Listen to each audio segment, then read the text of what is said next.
Have you ever felt like life keeps testing you? You try your best, but things fall apart anyway. You want to move forward, yet something holds you back. We all know that feeling, the quiet weight on your chest. Sometimes it's fear, sometimes it's doubt, sometimes it's just exhaustion. But what if those moments aren't the end? What if they're the beginning of something greater?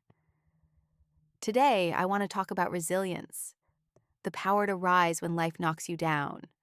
Not through luck, but through small choices made every day. Because success rarely starts loud, it starts quietly, inside you. It begins with one decision: not to give up. In this episode, we'll explore how pain can become strength and how failure can become wisdom. So, take a deep breath. Let's walk through this story together, one that might just change the way you see your own journey. He was born in a small, quiet village far from the city lights. The streets were dusty. The nights were silent. His house had thin walls and a roof that leaked when it rained. There was no fridge, no fan, no television, only the sound of hard work. His father carried heavy bags for strangers in town. His mother worked in the fields from sunrise to sunset. They came home with tired bodies, but gentle hearts. They had little, yet they smiled every day. The boy watched them and learned something powerful. Nothing comes easy. He wore the same faded shirt to school. His shoes had holes, his bag was torn. But his dreams were whole. Other kids laughed and called him poor boy. He didn't fight back. He just walked quietly, head down, eyes forward. He believed silence could be strength. Every morning he went to school, even on an empty stomach. He listened carefully, not just to pass exams, but to understand life. One day, the teacher asked the class, "What do you want to be when you grow up?" The room filled with loud answers: doctor, teacher, police. When it was his turn, he stood up slowly. He looked down and whispered, "I want to be rich. I want to build a house for my parents. I want to buy a fan for my mother." The room laughed. Even the teacher smiled kindly, but didn't believe him. He sat down with a red face, but inside, something stayed strong. He knew his dream was different, but it was real. That night, lying under the broken ceiling, he looked up and imagined a better life. He saw white walls, strong roofs, clean clothes, and peace in his parents' eyes. He didn't know how or when, but he believed it would happen. Every morning he woke up before sunrise. He helped his mother fetch water. He studied under a tree when the classroom was full. He asked questions even when others laughed. He stayed late after class, even when hungry. He was not the smartest, but he was the hungriest. Not for food, but for change. Many of his friends quit school. Some started working, some gave up dreaming. But he stayed. He stayed because he believed there was more beyond that village. He believed his life could be more than survival. On weekends, he walked to town and watched people in nice clothes buying things easily. He didn't envy them. He was curious. He wondered, what do they know that I don't? He started reading newspapers, old magazines, anything he could find. Every new word felt like a step forward. Every idea was a seed of hope. He had no tutor, no guide, no mentor, just a fire that refused to go out. His father once told him, "We have no money, son, but you have your mind. That's your gold." Those words became his anchor. His mother told him, "One day you will fly." He held on to that promise like a rope in a storm. He worked hard, stayed quiet, and dreamed loudly. People called him strange because he didn't play or waste time, but he wasn't strange. He was focused. His eyes were not on today, but on tomorrow. He didn't want a small life. He wanted to change the story, and he was willing to suffer for it. Years passed, But his fire stayed alive. He was still poor, still wearing the same shirt, but his heart was full of purpose. His dream was no longer just a picture. It was a decision. He told himself, I will not let poverty win. And one day, he took his first big step, leaving the village to chase the unknown. That was the moment when his real journey began. He left the village one morning before the sun had fully risen. His mother gave him rice wrapped in banana leaves. His father handed him the last bit of money he had. There were no big words, just silent tears, and one long look. The boy carried his dream like fire in his heart. The city hit him hard, loud, fast, and crowded. Smoke filled the air, cars honked, people rushed everywhere. No one noticed him. No one cared who he was. In the city, everyone was fighting their own battle. He felt small, but not afraid. He needed a job, any job. He had no degree, no skills, just strong hands and a stronger will. He walked from shop to shop asking for work. Most said no. Some didn't even look at him. One man laughed, "Go back to your village, boy." But he didn't. He couldn't. He remembered his mother's words. Keep going, even when it's hard. After 3 long days, he found a tea shop looking for a helper. The owner was strict. No free food, no rest, work hard or leave. The boy nodded. It wasn't what he dreamed of, but it was a start. He slept on the floor beside the kitchen. It was hot, noisy, and smelled of old oil. But he didn't complain. He was working. That was enough. He woke before sunrise and worked until midnight. He carried heavy buckets, washed cups, cleaned toilets. Sometimes he burned his hands. Sometimes he got shouted at. But every night before closing his eyes, he whispered, "One day, this will change." After 2 months, he saved a little money. Enough for one new shirt. On his day off, he stood outside a bookstore, reading titles through the glass. He couldn't afford books, but he wanted to learn. One day, the shopkeeper gave him an old used book. It was a business book full of strange words. He read it slowly, using a tiny secondhand dictionary. He didn't read for fun. He read for survival. A year passed. He saved every coin, spent nothing on comfort. Then he decided to move on.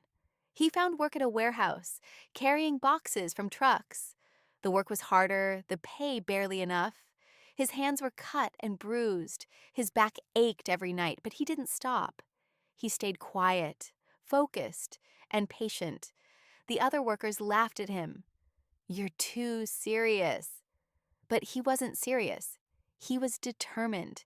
He didn't want to just survive. He wanted to grow. At night, he studied used books about business and money. He learned how companies worked, how people built success from nothing. He didn't understand everything, but he kept going. Each new word felt like a small victory. He believed knowledge was his key to freedom. No one saw his effort. No one clapped. But he didn't need applause. He needed progress. Sometimes he stood by the roadside looking up at the city lights. They were so bright that they covered the stars. Still, he imagined the stars behind them, shining just for him. He whispered, "I'm not there yet, but I'm not lost." He knew success wouldn't come fast, but he also knew every small step was taking him closer. He chose the road no one else wanted to walk. Hard, lonely, slow, but real, and his. He learned that the road to dreams is not straight. It's full of dirt, sweat, and silence. But if you keep walking, even the hardest road can lead to light. And that's what he did, one quiet step at a time, toward his better tomorrow. Life in the city didn't get easier. The boy, now a young man, worked long days with tired hands and sore feet. But he didn't stop. He couldn't. He carried boxes, cleaned floors, and served others. The money was small, the hours endless. Yet he kept showing up because deep down he knew every day was a lesson, not from books, but from life itself. And sometimes pain teaches faster than any teacher. One morning, a manager shouted at him for something he didn't do. A box had broken, and blame needed a name. He tried to explain, but no one listened. "If you don't like it, leave," the man said coldly. That day, he stood outside the warehouse with no job, no pay, and no plan. He felt invisible, crushed, and angry at the unfairness of it all. But that was his first great lesson. Hard work doesn't always protect you. It hurts, but it builds strength. He walked the streets for days, looking for work. Most stores stayed closed. He ate once a day to save money. He felt like a failure, but something inside him had changed. He was no longer afraid of rejection. Every no made him stronger. Every failure toughened his heart. After a week, he found a job at a small secondhand phone shop. The pay was tiny, but it was a chance to learn something new. He cleaned, organized, and observed quietly. He watched how the owner spoke to customers, how deals were made. He asked questions when the shop was empty.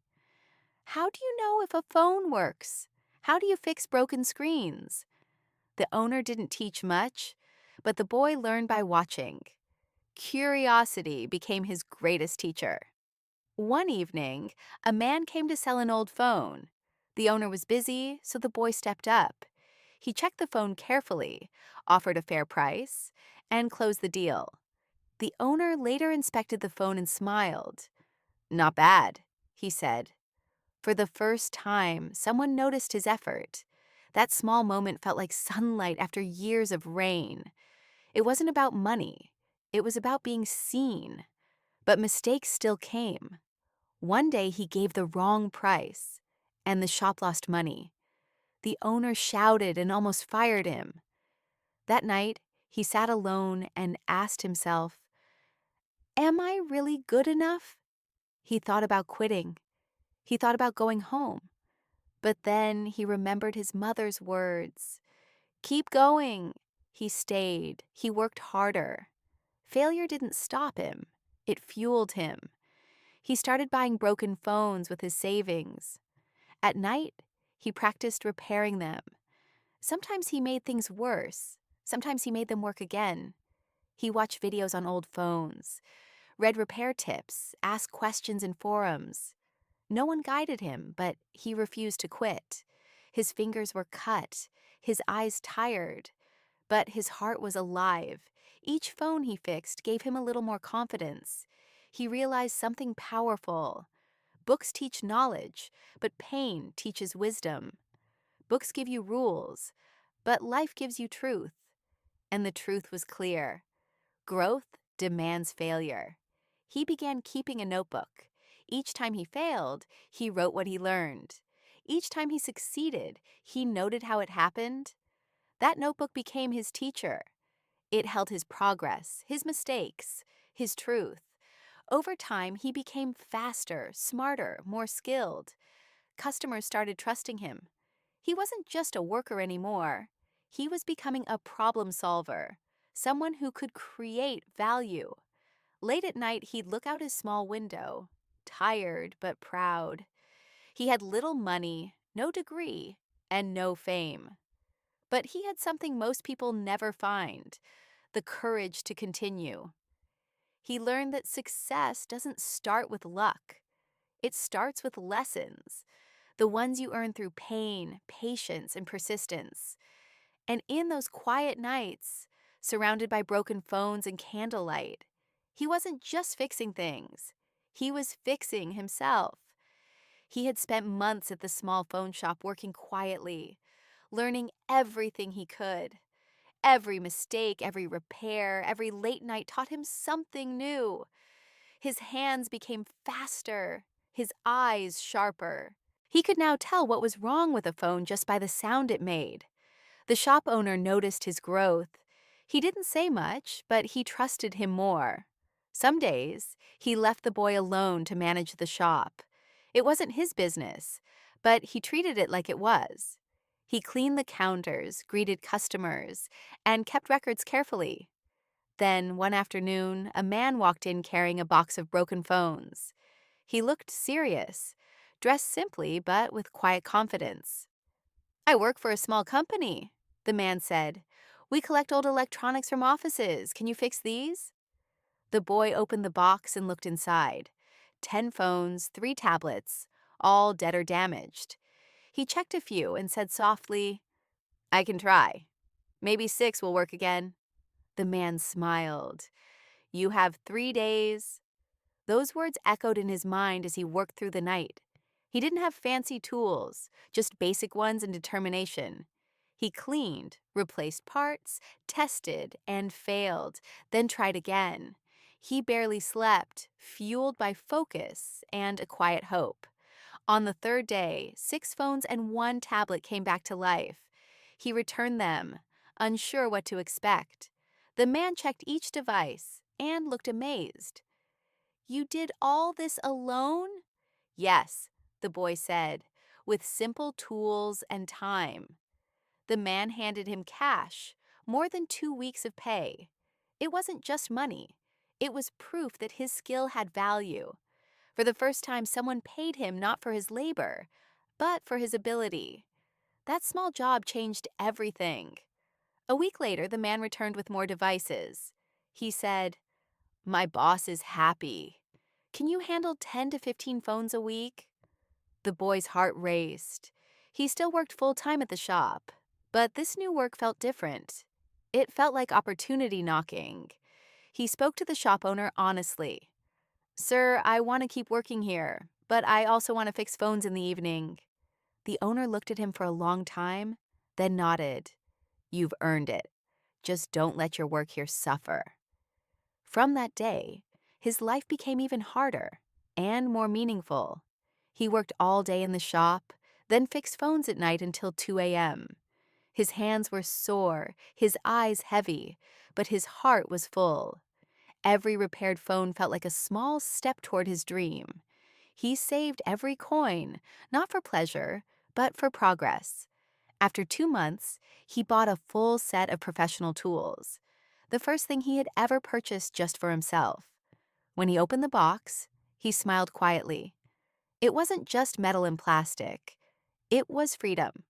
With better tools, his work improved. His confidence grew.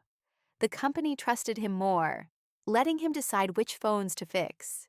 He started keeping records, tracking time, costs, and results. Without realizing it, he was learning how to run a small business. Then one day, the man asked him, "Have you ever thought about opening your own shop?" The question caught him off guard. He had dreamed of it for years, but never said it out loud. "Maybe someday," he said, "but I don't have money or a place."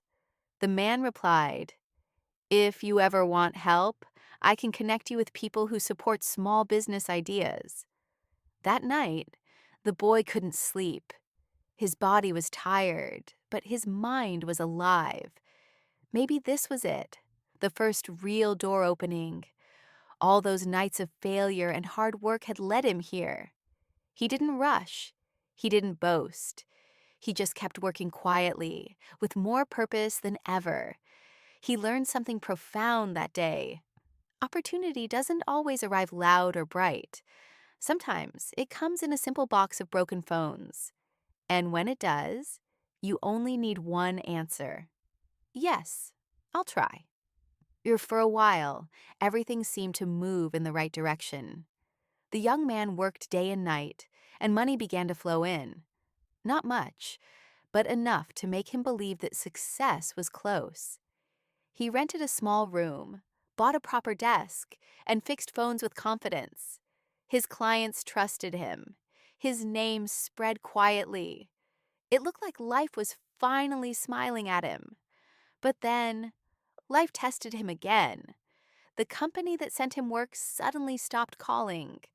A new manager had taken over and decided to use another repair shop.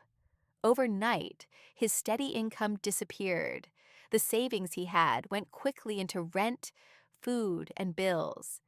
He looked at his empty phone, waiting for calls that never came. Days turned into weeks, weeks into months. His tools gathered dust. His hope began to fade. He tried finding other clients, but no one wanted to take a chance on him. Every no felt heavier than the last. At night, he lay awake, staring at the ceiling, asking, why now? Why again? He started doubting himself. Maybe he wasn't good enough. Maybe the dream was too big for someone like him. One evening, he packed his tools into a box and sat in silence. He thought about going home, starting over, giving up. But when he opened his wallet, a small photo fell out. His mother, smiling. He remembered her voice, soft but strong.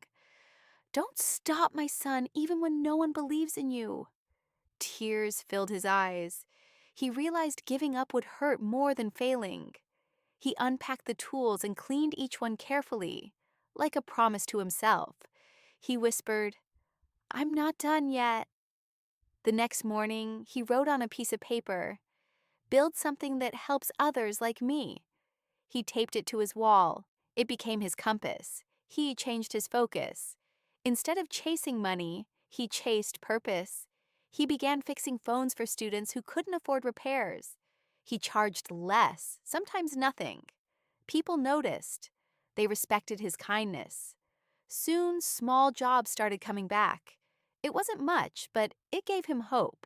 He realized that success wasn't about how much you earn, but how much you give.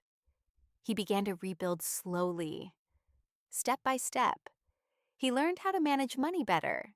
He studied marketing, customer service, and small business management online. He wrote down every expense, every lesson, every mistake. He learned how to survive lean times without losing his fire. He stopped comparing himself to others. He understood that real growth takes time and patience. When people mocked him for helping others while being broke, he smiled. He knew they didn't understand. Helping others didn't make him weak. It made him rich inside. One day, a young student brought him a phone and said, "Sir, you fixed my friend's phone for free. Thank you." That simple thank you felt better than any paycheck. He realized something powerful. When you focus on doing good work, success finds you. Not instantly, but inevitably. Within months, his small table turned into a small workshop.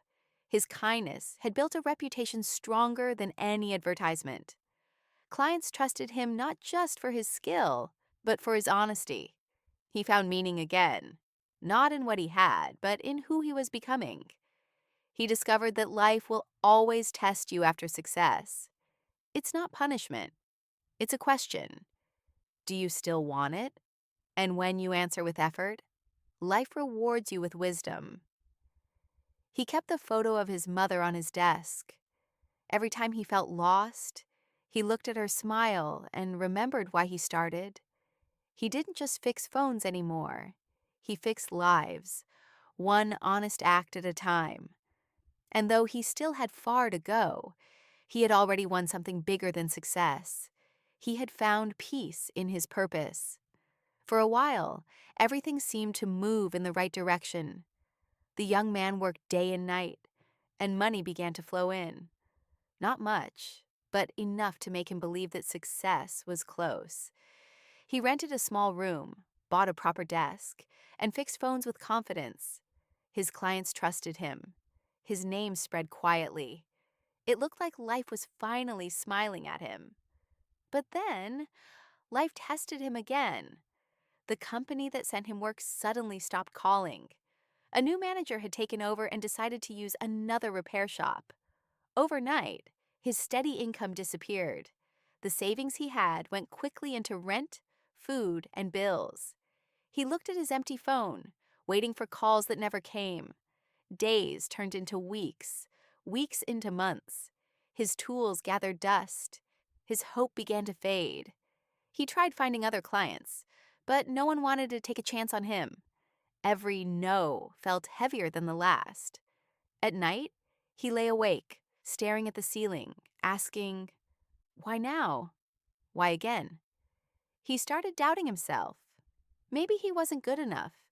Maybe the dream was too big for someone like him. One evening, he packed his tools into a box and sat in silence. He thought about going home, starting over, giving up, but when he opened his wallet, a small photo fell out. His mother smiling. He remembered her voice, soft but strong. "Don't stop, my son, even when no one believes in you." Tears filled his eyes. He realized giving up would hurt more than failing. He unpacked the tools and cleaned each one carefully, like a promise to himself. He whispered, "I'm not done yet." The next morning, he wrote on a piece of paper, "Build something that helps others like me." He taped it to his wall. It became his compass. He changed his focus. Instead of chasing money, he chased purpose. He began fixing phones for students who couldn't afford repairs. He charged less, sometimes nothing. People noticed. They respected his kindness. Soon, small jobs started coming back. It wasn't much, but it gave him hope. He realized that success wasn't about how much you earn, but how much you give. He began to rebuild slowly, step by step. He learned how to manage money better. He studied marketing, customer service, and small business management online. He wrote down every expense, every lesson, every mistake. He learned how to survive lean times without losing his fire. He stopped comparing himself to others. He understood that real growth takes time and patience. When people mocked him for helping others while being broke, he smiled. He knew they didn't understand. Helping others didn't make him weak. It made him rich inside. One day, a young student brought him a phone and said, "Sir, you fixed my friend's phone for free. Thank you."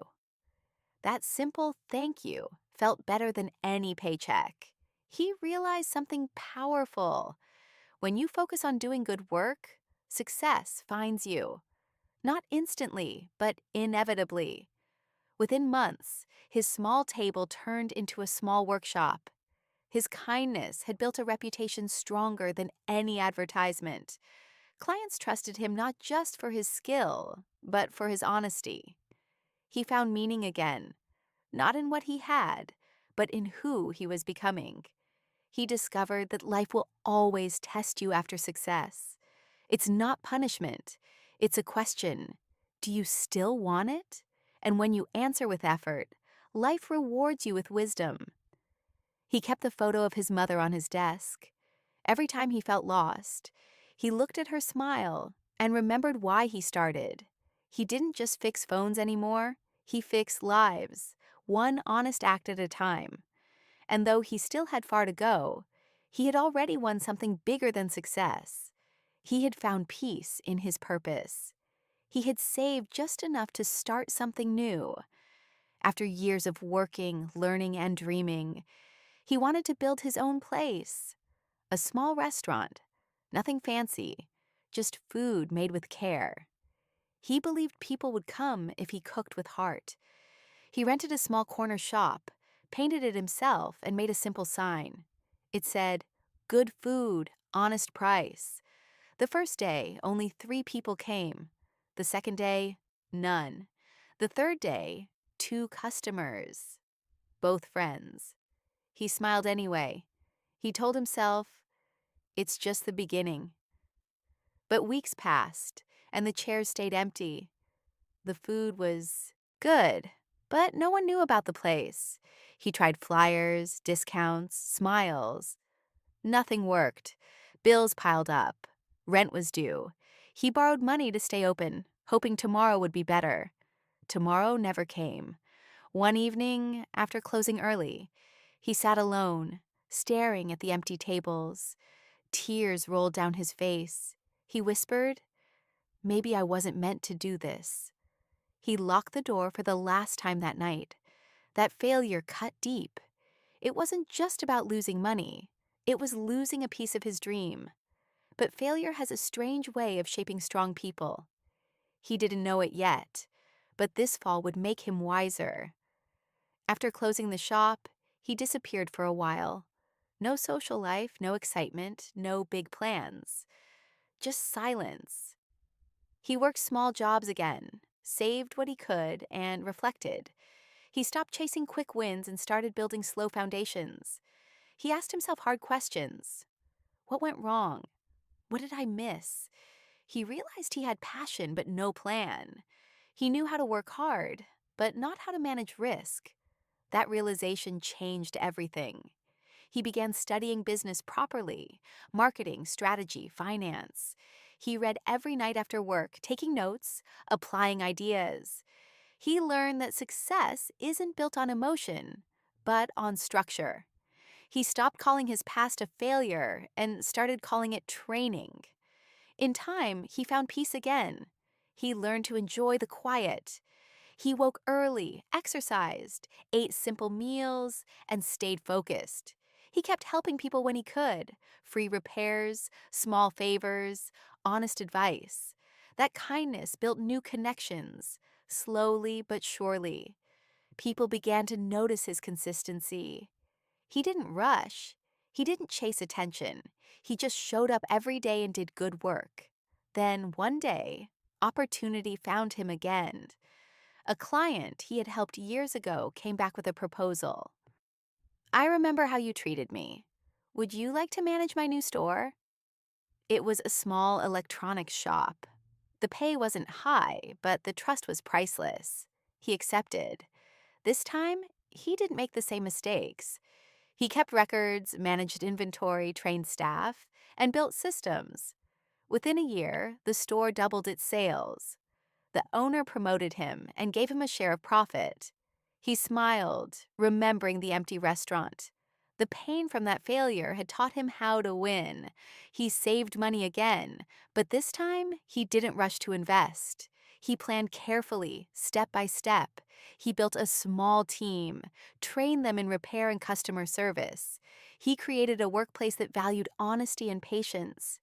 Years passed, quietly but steadily. No shortcuts, no sudden fame, just progress. He realized success doesn't always arrive with applause. Sometimes it walks in softly, disguised as peace of mind. Looking back, he was grateful for every failure, every long night, every tear. Without them, he wouldn't have learned the value of humility, strategy, and persistence. Now, when young people ask him for advice, he smiles and says, "Don't rush success. Build yourself first. The rest will follow." Because he had lived it, the long, silent climb from nothing to enough, and that, he knew, was real success. Years later, he finally reached the life he once dreamed of. He had a business, a home, and peace in his heart. But the best part wasn't the success. It was who he had become. He no longer chased money. He built meaning. He hired young people who reminded him of his past. He taught them not just skills, but resilience and hope. He told them, "You can start small, just don't stop." Every time he helped someone grow, he felt truly rich. He realized success isn't about arriving, it's about becoming. It's the quiet power of staying kind when life gets hard, the courage to try again when the world says no, and the wisdom to know that real success lives inside you. So if you're struggling today, remember this: your story isn't over yet. Keep walking. The light is closer than you think.